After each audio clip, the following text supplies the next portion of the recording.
नमस्कार। सच्ची शिक्षा टीवी में आपका स्वागत है। दोस्तों, हम इस समय आपके सामने 50 बड़ी खबरें साझा करते हैं जिसे झूठी बिकी हुई मीडिया आपसे छिपाने की कोशिश करती है, लेकिन हम बेधड़क बताते हैं। फिर भी बहुत सारे भाई हमें लाइक और सब्सक्राइब नहीं करते हैं। चलिए बढ़ते हैं पहली बड़ी खबर की तरफ। दोस्तों, पहली खबर है, संजय सिंह ने फिर कहा कि यह बीजेपी सरकार गरीबों के लिए कुछ नहीं कर रही है। यह सरकार बड़े बड़े वादे करती रहती है, करती कुछ नहीं है। यह जो बिल लेकर आई है, यह बिल भी घटिया किस्म का है।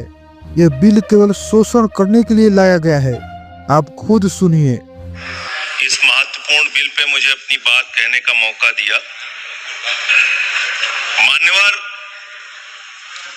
मुझे आज वो दृश्य याद आ रहा है जब भारत की सरकार किसानों के खिलाफ 3 काला कानून लेकर आई थी और उस समय हमने रोका था। मान्यवर, निवेदन किया था, विनती की थी, हाथ जोड़ा था कि किसानों के साथ विश्वासघात मत कीजिए, लेकिन सरकार ने नहीं सुनी। सर, हमने विरोध किया, हम बेल में आए, सरकार को चिताया, हमें सस्पेंड करके बाहर कर दिया गया। सर, 7 दिन तक इसी संसद के परिसर में हम लोग निलंबित करके रखे गए। सरकार ने हमारी बात नहीं सुनी। 1.5 साल तक किसानों ने सड़क पे धरना दिया और 750 किसानों ने अपनी शहादत दी।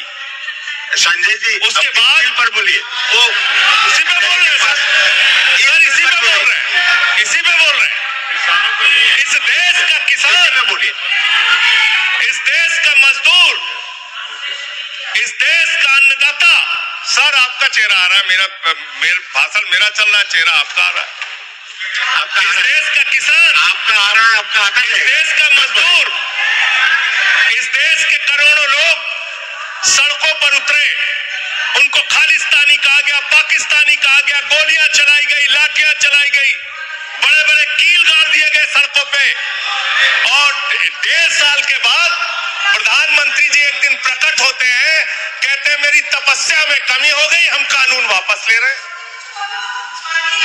आज मैं आपसे कहना चाहता हूं मान्यवर, ये ऐतिहासिक भूल आप करने जा रहे हैं, ये गुनाह और पाप आप दोबारा करने जा रहे हैं। और इस काले कानून को पास करने के बाद इस देश का मजदूर सड़कों पे उतरेगा, इस देश का किसान सड़कों पे उतरेगा, इस देश का आम आदमी सड़कों पे उतरेगा, जिसके पेट और पीठ दोनों पे आप छुरा मारने का काम कर रहे हैं। ये मैं कहना चाहता हूं मान्यवर। दोस्तों, इमरान प्रताप गढ़िया ने बिजली पर वार करते हुए कहा कि यह सरकार केवल गरीबों के लिए काम करती है, गरीबों से पैसा वसूलती है, हर चीज पर टैक्स लगाती है, कफन तक को नहीं छोड़ती है, केवल अमीरों का जेब भरने पर काम करती है। यह सरकार टैक्स पर टैक्स लगाती रहती है, जिससे पैसा अमीरों के जेब में जाता है, अमीर और अमीर होता जा रहा है और गरीब और गरीब होता जा रहा है। जिंदा रहते हुए जनता से हर चीज पर टैक्स वसूलने वाली यह सरकार कम से कम मरने पर तो लोगों को बख्श देती, लेकिन नहीं, वहां भी लूटना है। अंतिम संस्कार के सामान, अगरबत्ती, धूप बत्ती, केवड़ा जल, चंदन पाउडर, जौ, बताशा, काला तिल, पंचरत्न, कपूर और कफन तक पर टैक्स लेने वाली यह सरकार किस मुंह से खुद को मध्यम वर्ग का हितैषी बताती है? कौन सी संतुष्टि, किसकी संतुष्टि? कदम कदम पर टैक्स देकर लूटने वाली जनता की, या फिर जनता से टैक्स वसूल करके धन्ना सेठों का खजाना भरने वाली सरकार की? किसकी संतुष्टि? जिंदा रहते हुए जनता से हर चीज पर टैक्स वसूलने वाली यह सरकार। दोस्तों, अगली खबर है, संजय सिंह ने खुलेआम कह दिया कि यह सरकार एक चोर है, यह सरकार घटिया है, यह केवल बड़े लोगों का साथ देती है। गरीब मर रहे हैं खाए बिना, बेघर लोग सो रहे हैं, घर में बिजली नहीं आ रही है, फिर भी यह सरकार अमीरों का जेब भर रही है। आप खुद सुनिए।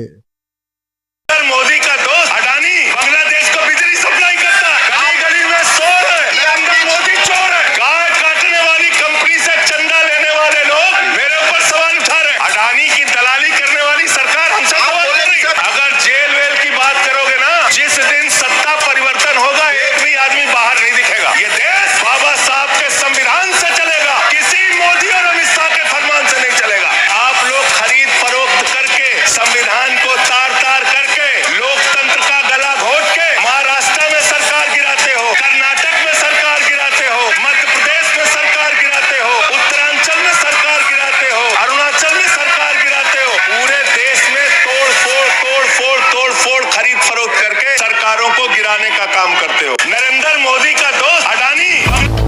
अगली खबर है जो बांग्लादेश में हिंसा हो रहा है उसको लेकर।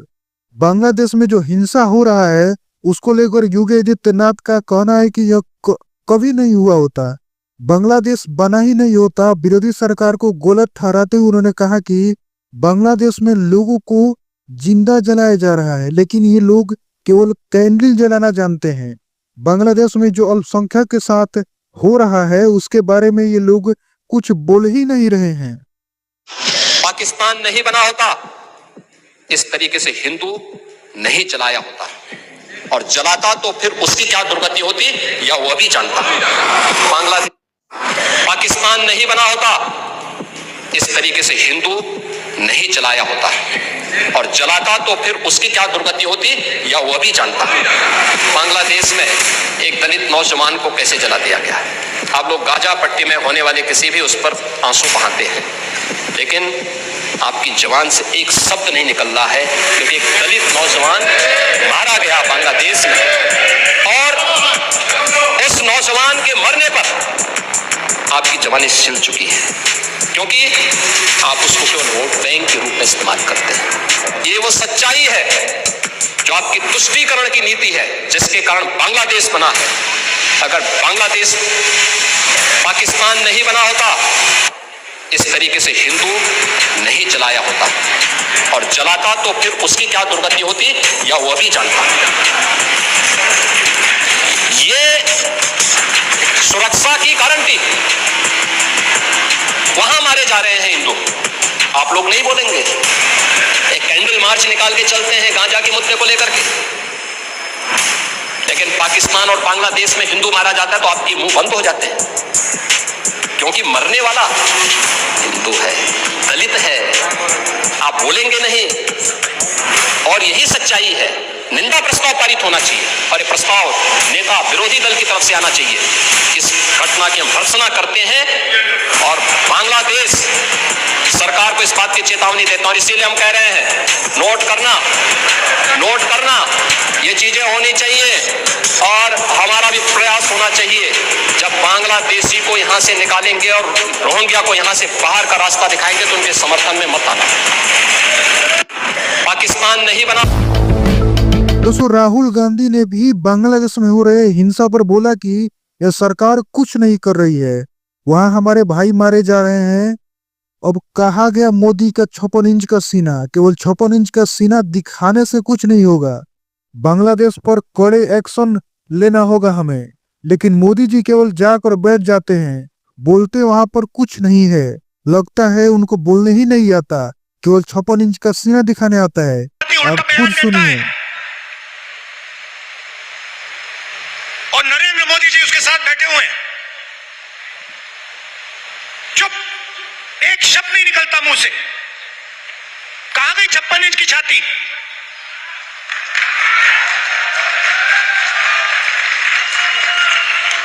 जब प्रधानमंत्री को कहना था, इंदिरा गांधी से एक बार किसी ने पूछा, डू यू लीन लेफ्ट और राइट, मतलब आप दाएं लीन करती हैं कि बाएं लीन करती? बांग्लादेश का राष्ट्रपति उल्टा बयान देता है, और नरेंद्र मोदी जी उसके साथ बैठे हुए हैं, चुप, एक शब्द नहीं निकलता मुंह से। कहां गई 56 इंच की छाती?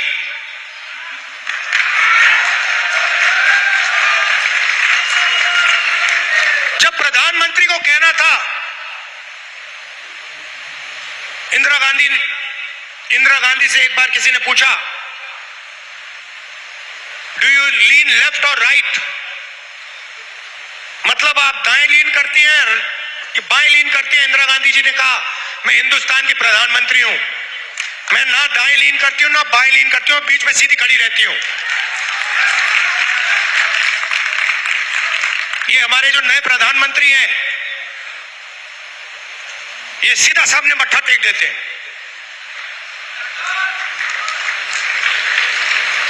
सच्चाई है हिंदुस्तान की। बांग्लादेश का राष्ट्रपति। दोस्तों, देश में उन्नाव दुष्कर्म का मामला चल रहा है। उन्नाव दुष्कर्म में जो नेता है उनका बोलना है कि मैं अंतिम सांस तक लड़ूंगी। उन्नाव दुष्कर्म पीड़िता ने कुलदीप सिंह सेंगर की सजा निलंबित होने पर बयान दिया है। उसने निर्भया के दोषियों जैसे फांसी की मांग करते हुए कहा कि यह फैसला देश की बेटियों को डरा रहा है। पीड़िता ने अपने परिवार और बच्चों की सुरक्षा पर चिंता व्यक्त की और सेंगर से अपनी अंतिम सांस तक लड़ने का संकल्प लिया। उसने भाजपा के पूर्व सांसद ब्रजभूषण सिंह शरण पर सेंगर को बचाने का आरोप भी लगाया। देश में खोजो सफाया करो अभियान चल रहा है। कहा जा रहा है कि जम्मू कश्मीर में 35 आतंकी छिपे हुए हैं। जम्मू कश्मीर में सुरक्षा बलों ने आतंकियों के खिलाफ सर्दियों में नई रणनीति अपनाई है। अब वे बर्फ से ढके पहाड़ों और जंगलों में आतंकियों के ठिकानों पर घुसकर हमला कर रहे हैं। जम्मू संभाग में लगभग 35 पाकिस्तानी आतंकी सक्रिय होने की आशंका जताई जा रही है। सेना की विशेष टुकड़ियां, ड्रोन और रडार का उपयोग किया जा रहा है। यह अभियान देखो खोजो सफाया करो सिद्धांत पर आधारित है, जिसका उद्देश्य बचे हुए आतंकियों को खत्म करना है। अगली खबर है, अलकायदा भारत को इस्लामी राज्य बनाना चाहता है। सूत्रों से मालूम चला है कि वह अफगानिस्तान के जरिए भारत में जौहर फैला रहा है। आतंकी संगठन अलकायदा अफगानिस्तान को आधार बनाकर भारत में कट्टर इस्लामी शासन व्यवस्था लागू करने में मंसूबे बना रहा है। इस सिलसिले में अलकायदा ने अफगानिस्तान में डिजिटल कमांड स्थापित कर रहा है ताकि वहां से जौहर फैला सके। वहीं से वह भारत विरोधी गतिविधियों का संचालन भी कर रहा है। अगली खबर है, पीएम मोदी का कहना है कि हमें भारत को विकसित बनाना है तो मानव पूंजी पर काम करना होगा। प्रधानमंत्री नरेंद्र मोदी ने शनिवार को राजधानी दिल्ली में आयोजित मुख्य सचिवों के राष्ट्रीय सम्मेलन की अध्यक्षता की। इस दौरान शासन और सुधारों से जुड़े विभिन्न मुद्दों पर गहन और सार्थक चर्चा हुई। प्रधानमंत्री ने इसे केंद्र और राज्यों के बीच सहयोग को और मजबूत करने की दिशा में एक महत्वपूर्ण कदम बढ़ाया और कहा कि हमें मानव पूंजी पर फोकस करना होगा, कैपिटल फॉर्मेशन पर फोकस करना होगा, ह्यूमन कैपिटल पर फोकस करना होगा। तभी देश को विकसित किया जा सकता है, तभी देश को मैन्युफैक्चरिंग हब बनाया जा सकता है। अरावली पर विवाद बढ़ता जा रहा है। सुप्रीम कोर्ट ने अरावली पहाड़ियों की परिभाषा में हालिया बदलाव से उत्पन्न चिंताओं पर स्वतः संज्ञान लिया है। आशंका है कि इससे अनियंत्रित खनन और गंभीर पर्यावरणीय क्षति हो सकती है। मुख्य न्यायाधीश justice Suryakant, justice J Maheshwari और जस्टिस एजी मसीह की वेकेशन बेंच ने 29 दिसंबर को इस पूर्ण मामले की सुनवाई करेगी। यह कदम अरावली के संरक्षण के लिए अहम है क्योंकि अरावली हमारी धरोहर है। तो दोस्तों, इस वीडियो में इतना ही रखते हैं। मिलते हैं अगली वीडियो में कुछ नई खबरों के साथ। तब तक के लिए धन्यवाद। जय हिंद, भारत माता की जय।